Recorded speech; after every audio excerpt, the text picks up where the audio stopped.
The following program contains names, places, and events that have been anonymized or fictionalized for the purposes of protection and safety. The following program is provided for entertainment purposes only, and any commentary from the hosts are strictly conjecture and should not be held as making any definitive statements about the truth or identity of any particular individuals or circumstances. If you or a loved one are involved in an abusive relationship, please call the National Domestic Violence Hotline at 1-800-799-7233 for support.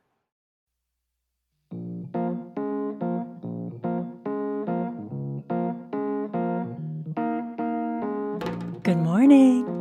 Oh, Mackenzie just got attacked by the microphone in the wild of her own office. The wild Mackenzie takes on the new microphone. Who will win? Popped right out all willy-nilly. We did get new microphones, and I guess they don't like us.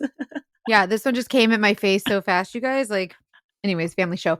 So I wanted to. Okay, so can we please, first of all, hello. You look beautiful Hello. as always. You do too. But also, can we talk about last week's episode? Well, Yeah, the we need to. two-parter. So it was like the last 2 weeks episode.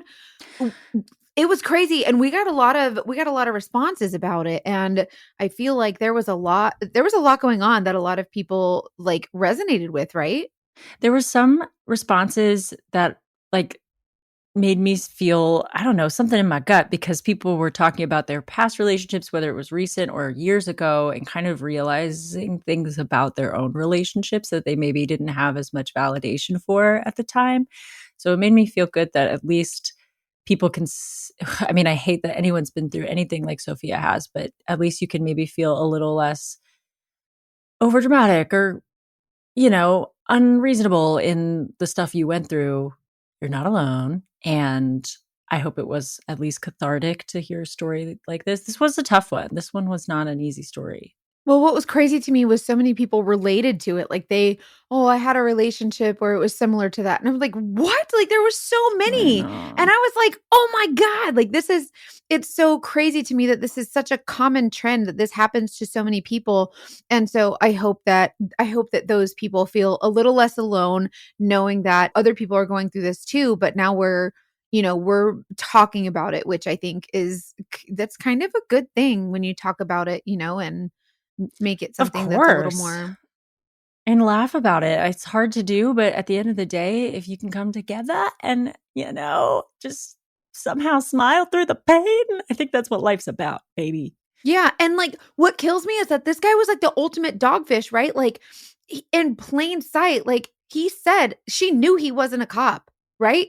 And then he like kept saying that he was doing cop things, and it was like, no, dude, like the jig is up, like your goose is cooked, like what? That's it. Like I think if anyone was a little confused, yes, he was not a police officer. He did work at the police office. Department. Yeah, police department. The police office. He was like in administration. He did the DARE programs, like educational administration stuff. Yeah, but he was not a law enforcement officer. He worked for the police department. Yeah, he would say he was working freelance security jobs, which kind of aligns with something maybe police officers or law enforcement officers would do. Which he still wasn't doing. All BS. He was just going to like all willy-nilly, just visiting his buddy at work. Like he wasn't even doing anything on it by himself. Bull. But yeah, so not so good. And now he still works as a parole officer somewhere. I just can't believe that after everything that happened, they still gave him a job in such a capacity that requires a lot of trust. And I don't like it. I don't remember if this was said, but I know at some point Sophia maybe shared this with us later. I forget. But it was also like a new police chief in the police station, which I think is interesting. Oh, yeah. Which their PR. You hear about. Yeah. Yeah, you hear about it when there's a new chief, and then they want the politics to be right, and they want to look good, and so it makes me so mad. And the one thing that killed me was when she said that, when she finally won her case, they allowed the other women to have a protection order. And I was like, what do you mean allowed them? Oh, thank you so much for Yeah. allowing us Oh, this thank you. pleasure of having what? One thing that Sophia really mentioned that struck a chord with me was she wouldn't shut up. She said, I just kept talking. I kept screaming. And the squeaky wheel gets the grease. So just keep talking, you guys. Just keep talking. I mean, it's tough. And obviously, there are some cases where if it's better for your mental health to let it go, that is also a choice. That makes sense. But if you do want anybody to empower you to just keep talking, you know where to come. It's the dating Y'all know I detectives. could talk the skin off an apple. So y'all come see me. I'll tell you, keep talking. We will give you the push you need. Also about Sophia, let's just enough about him. Sophia's amazing. Sophia, Yes, I everybody love thinks her. so. Everybody agrees. Everybody's writing in saying how funny you are, how strong you are. So we love you. Thank you so much for sharing your story. So much support. So, are we ready to get into this week's episode? I'm so This week, it's you, girl. You're telling me a little tale. I'm very excited. yeah, it's gonna be. I hope you guys love the Mackenzie Undercover stories because these are like years and years of just like experiences that you just can't you can't ever believe are just like real. Like it. You guys, it's wild.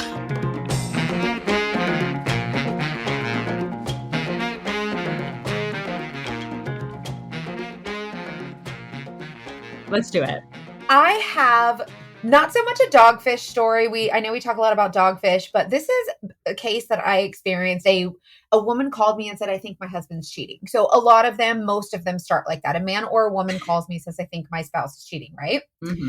So I obviously, anytime someone calls me or reaches out to me and they say, I think so and so is cheating, my spouse, whatever, I always ask why. Because obviously, as an investigator, I need all the details, liability, and because I'm nosy. And I need to know where to start with the case. So I ask, why do you think that he's cheating on you? And her answer is, my bed smells like another woman. So your scent, right? And you don't smell it because you smell it all the time, but when something When there's smells different, another right? scent. That's so real. What an idiot, right? Anyways, so Yeah. like Like take a when you shower in change the sheets. between. Yeah, or like change the sheet so that no one can smell it. Anyways, so she says, my bed smells like another woman. It's not me. So we get to talking and we start a surveillance. She did not know when the best time to catch him would be. So we were like, let's just draw or pull like whatever out of a hat and just pick a day to go do surveillance, right? So I'm like, all right, we'll try that. So I pick a random day to just go do surveillance. And I said, no matter what happens, just go about your day as normal. I need you to cooperate. And she leaves her house like normal, right? So she heads to work or wherever she's going. And I knew that it would be a long shot to like catch him, but I was just praying to the surveillance gods, okay? They're So, usually on your side. yeah, well, usually, and the longer I've done this job, the better I get at zoning in like great times to do surveillance. So let's just say I did a really good job on this one. Your hence, hence why tuition we're here. applied there too. Yes, hence why we're here telling you the story. My fem tuition. So she leaves like she's supposed to, right? So this is where it gets interesting. So she leaves, and not even 5 minutes later, it was not even 5 minutes later, he opens the door. So her husband opens the front door and he peeks out of it and he's looking around like side to side, like he's, like looking side to side to see who's down the street, like looking Like a the cartoon. street. Yeah, like up and down, looking down the street, right? So I'm like, that's weird. Like, what is he looking for? And he wasn't wearing a shirt. So I could see that he's like barely wearing any clothes and he's peeking out behind the door. And I'm like, okay, well, that's weird. Whatever. And maybe he's looking for the mailman. I don't know. Well, he waves somebody over, like you're waving some, like, hey, come over here. He's like mouthing the words, like, come on, and using his hand to wave somebody over. And I'm looking around like, who the hell is he waving at? Like, who's he talking to? And I'm parked like way down the street and he's looking in my direction. And I was like, I knew he wasn't looking at me, right? So I'm like, who the hell is he talking to? Well, this Hummer comes from behind me and I'm way down the street. This Hummer comes from behind me and creeps slowly around me, parks in front of the house. Okay. And I'm A like, Hummer. okay, That's a little. yeah, like It's not subtle. It's not subtle at all. It's like one of those big yellow Hummers. I'm like, what the hell? So he's waving this Hummer over. So this Hummer pulls around. I'm like, what's going on? I'm thinking a dude's going to get out. When I think of a Hummer, I see a dude driving it in my head, right? Like you don't very much see like a woman driving such a big vehicle, whatever. Like, I guess they can. Have you ever seen a woman driving a Hummer? I feel like it would be like a Real Housewife might have like a random Hummer. Well, you can see in my video, because I'm videotaping this whole thing, and you can see in my video that I'm just going from the front door to the Hummer, from the front door to the Hummer. So who gets out of the Hummer? So the Hummer parks and the door opens and there's a tiny woman that gets out of it, right? And she is wearing like a sexy little dress and she's got these little 6-inch heels and she's scooting like super fast, like with her hands like all prissy, like running across the street. She parked on this side of the street and she runs over to the house and she's like in her little heels. Like, this truly sounds like a cartoon. Him, like, I'm hearing sound effects where he looks out this door like whoop, doop, and then the car comes down and then she runs across like there's sound effects. Very animated. And I'm like, okay, like so he's got this girl, like there's the girl, like bingo bango. He's got this girl coming to the house. And so I'm like, she's hustling to the front door in her little high heels. And I'm like, what on God's green earth? Like your wife, like she's been gone less than 5 minutes. Like she barely made it to the first stop sign. Like, can you not? I know. I mean, like the amount of times I forget my wallet and have to go back somewhere, like that is bold on his part. Okay. So that's funny that you say that. Okay. It's funny that you say that. So this lady hasn't even got out of the neighborhood. Like, can we just like pause for a moment before we just call ladies over all willy-nilly? Like, let's just give it some time, right? Well, my client genuinely forgot something at home.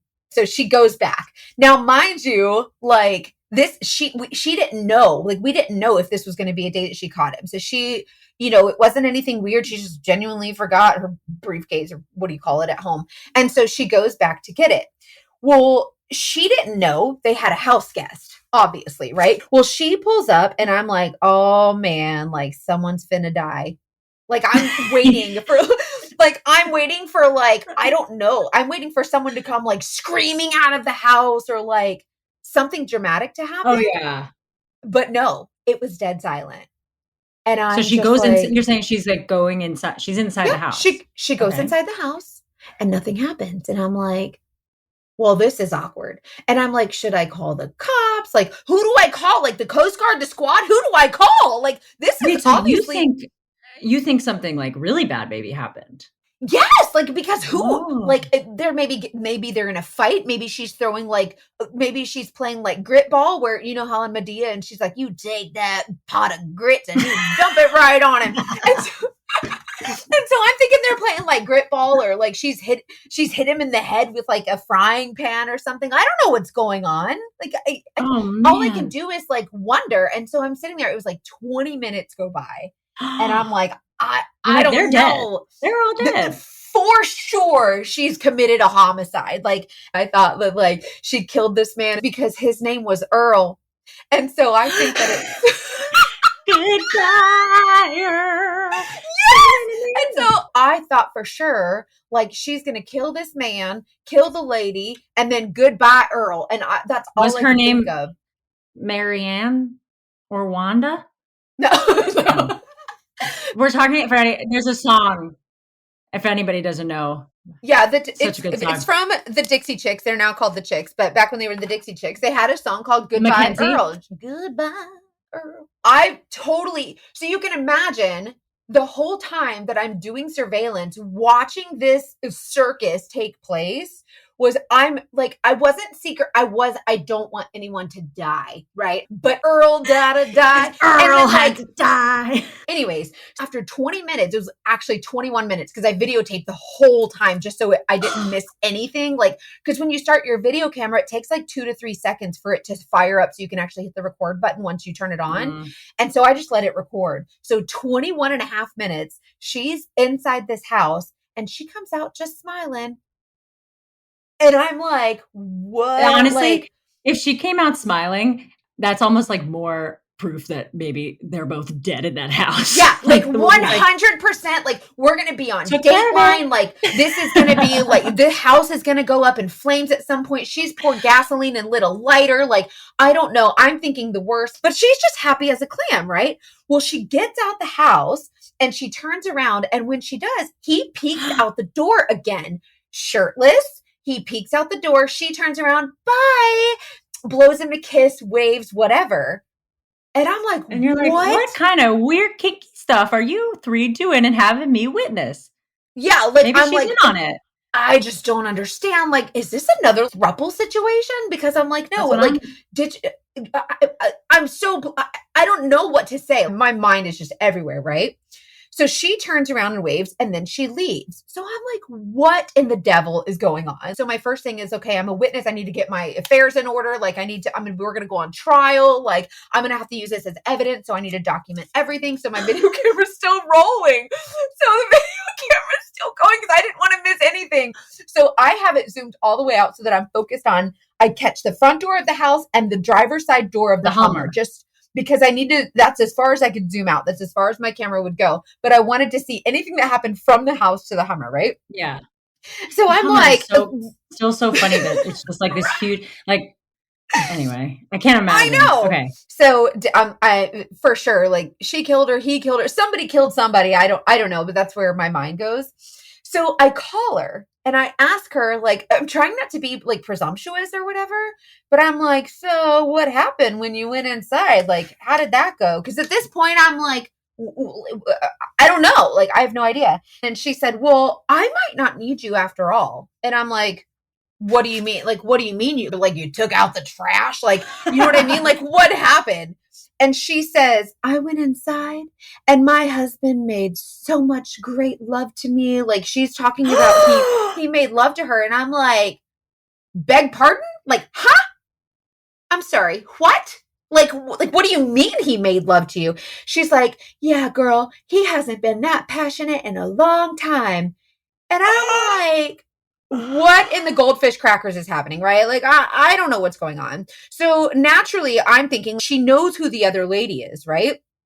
Because, like, I'm nosy, of course, so I needed to know. So I said, well, who was the lady? Who was the other lady? And she said, what lady?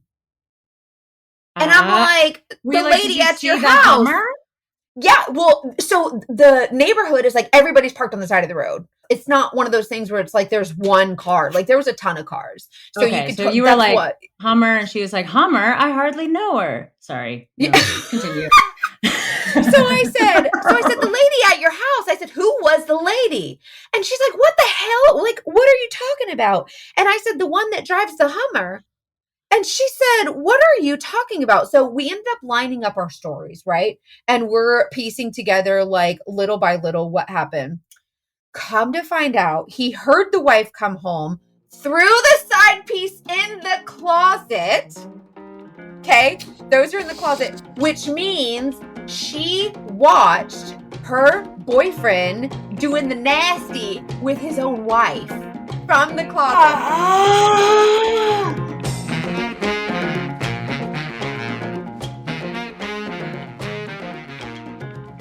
Well, I guess the woman, so the girlfriend or whatever, got mad, okay, because she why. She knew she was a side piece, right? Like, there's obviously, yeah. But still, I mean, I'm sure she got out and he was like, "What? I was doing it for you. I had to commit to the bit." Like, he was just, that's horrible. He probably loved it. Yeah, so I'm talking to the wife. Now, mind you, I'm talking to her as she's driving back away from the house, right? So she's driving away from the house and we line up our stories. And then it clicked with her and she realized what was happening is what I was telling her was that there's another woman at your house who drives this Hummer, right? So she obviously turns around to go back to the house, right? To see like what's going on and burn it the hell down. So, well, meanwhile, as she's coming back, the side piece is pissed off. She goes to leave the house, but the wife was literally pulling up. Now, mind you, I'm getting all of this on video. So the wife is pulling up at this point. You could put this in a festival. So the side piece is leaving the house while the wife is pulling back up. I'm dying. Like, my mouth is agape. Like, I am, like, my jaw is on the floor. I'm like, like, Did you have what's gonna popcorn? happen?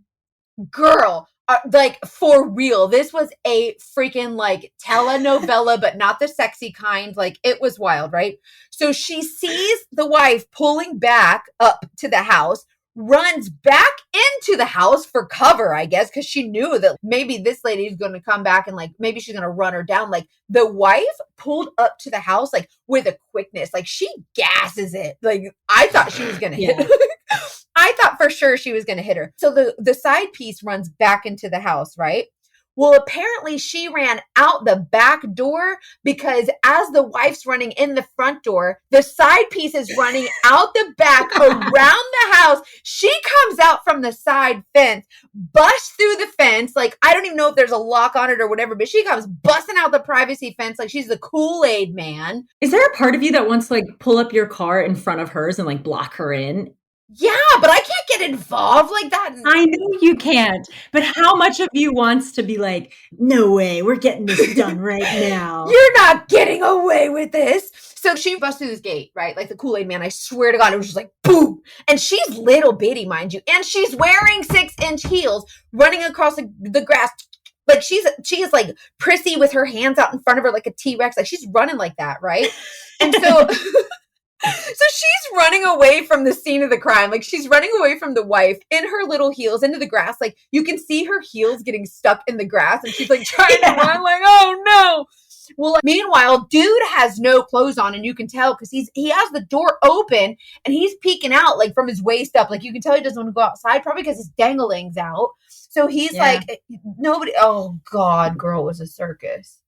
It was a circus. She got into the Hummer just in time. I think the client would have killed her dead in front of God and everybody if she got a hold of her. But she got into the Hummer just in time, locks the door, and she starts to take off. So now the side piece, right, that was just in the closet, watched her boyfriend do the nasty with his wife. She thinks there's nobody there, but like good on her for being quiet. I would have busted out the closet like the Kool-Aid man, like what in the dickens? But you can't because you're not supposed to be there anyways, and I'm not trying to get killed. So, so like it's probably great that she stayed in the closet, right? So anyway, she takes off in the Hummer. Well, now you've got the wife. So after the lady takes off in the Hummer, you've got her and him, like they're inside, they're outside, they're yelling. You see blinds moving and like you see something fly at the window because the blinds were closed. But like, you know, there's like little vertical or horizontal slats and you can see them hitting the window. Yes.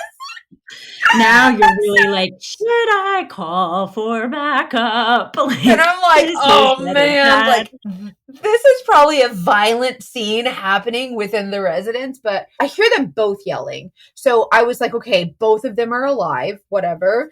So that's like at the end of the story. They ended up getting divorced. Like she caught him cheating and she was like, I'm done, right? Right. But the funniest part of the whole thing is that so just under a year ago, I started sharing these PI stories, right? Because I think that they're very interesting. And I think that a lot of people have interest in the stories that have happened. And like, this is real stuff. Like, this is real legit. This is not a play. This is real life. Like, people actually do this stuff, right? And I asked her, I was like, you know, your story would be really interesting to tell. I would love to share it. And she's like, no, I'm not ready for that, whatever.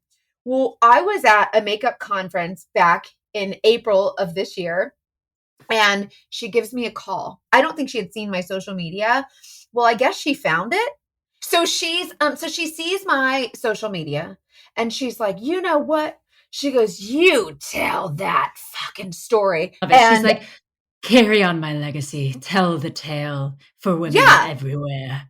So I obviously stayed in touch with her. They end up getting divorced. She does find out who the woman in the Hummer was. And the woman in the Hummer was a girl who used to work for her husband at a car dealership that he used to work at. And she's 25 years younger than him.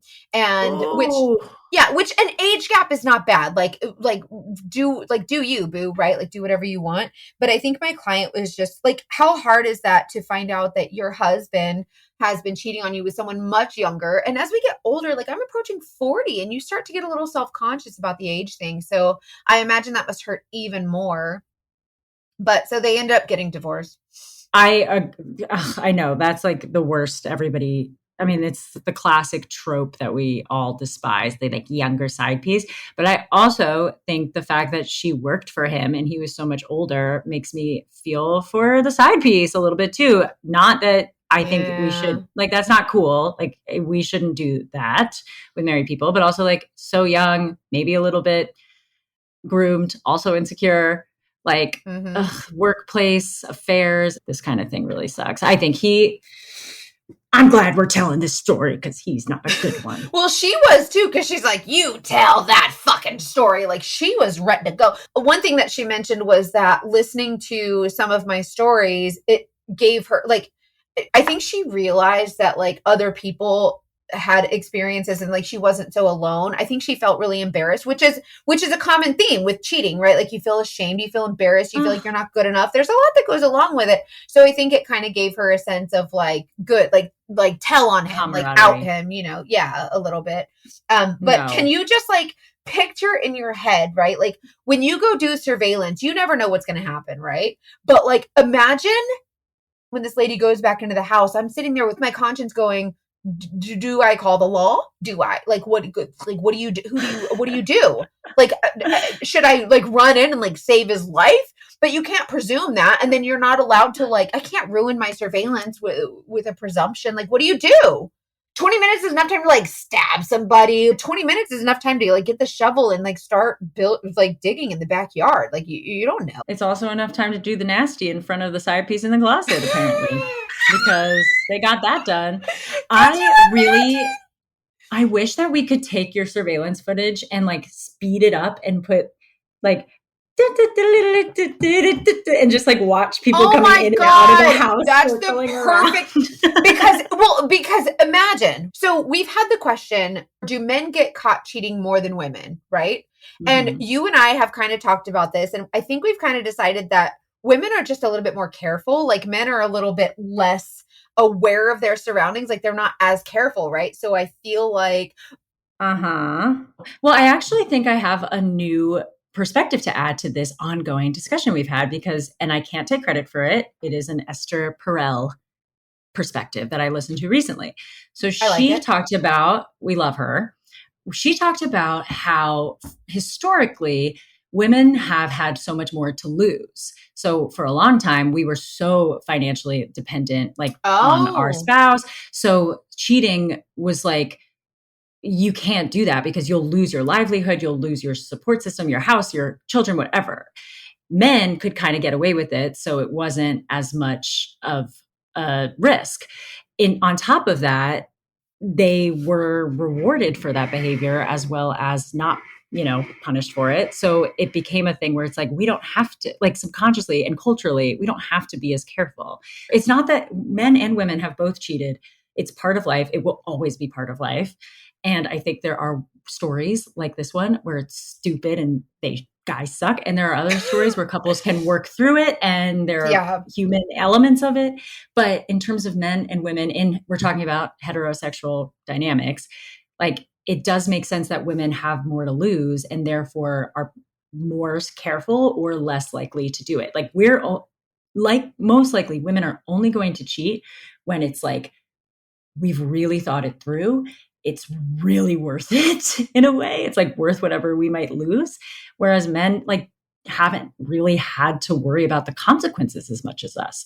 So that's a good point. Just based on how society structured it, that's not every case. I just thought that was like a really interesting reasoning behind why it's so different when women cheat.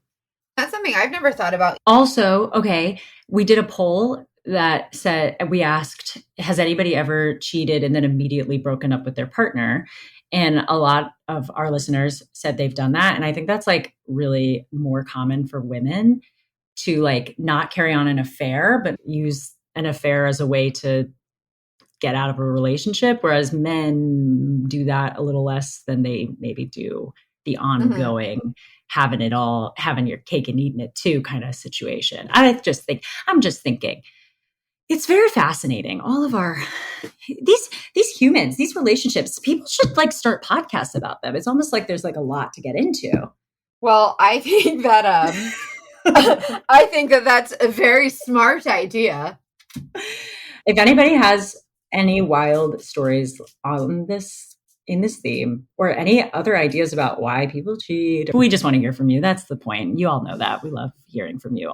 We just really appreciate that you guys interact with us and connect with us and trust us to share your stories with us. So if you have a story that you want us to share, like, please email us. Our email is investigate@datingdetectivepod.com.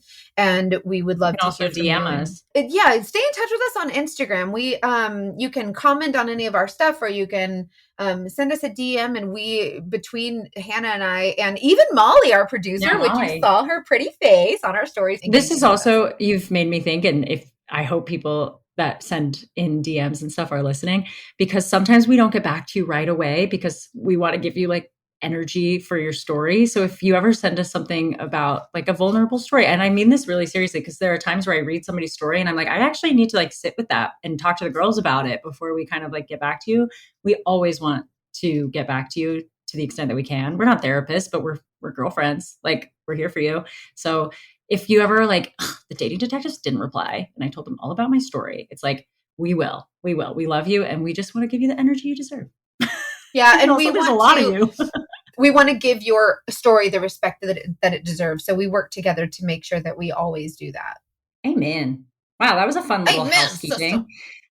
It's fun to listen to a podcast, but I think that, or like, you know, I think the funnest part is like just knowing that the people that you're listening to are also interested in like talking to, like, we really enjoy connecting with you guys a lot. It's really fun. I really enjoy connecting with you, Mackenzie. I enjoy connecting with you. And I'll be going to LA in less than 2 weeks to be with these ladies in person. They're both in LA. I'm in Tampa. And I get to hug their necks, and we're going to record so much content. It's going to be so much fun. I'm so excited. This story was a silly one, but we needed a silly one, I think, after we've had some heavy stuff. So yeah. I'm glad that the woman is doing better, and I hope that the side piece is doing better. And I'm not going to waste any time thinking about Earl. He has none of my hopes or wishes. Yeah. Goodbye, Earl. Okay, until next week, you guys, send us your stories and make sure you share us with a friend. Give us 5 stars on you can listen to our podcast anywhere you get your podcast, wherever you're listening to it now. And just make sure you give us 5 stars, please. We love you guys. We love you. And I love you, Mackenzie. I love you. I'll see you later. Bye. Mwah.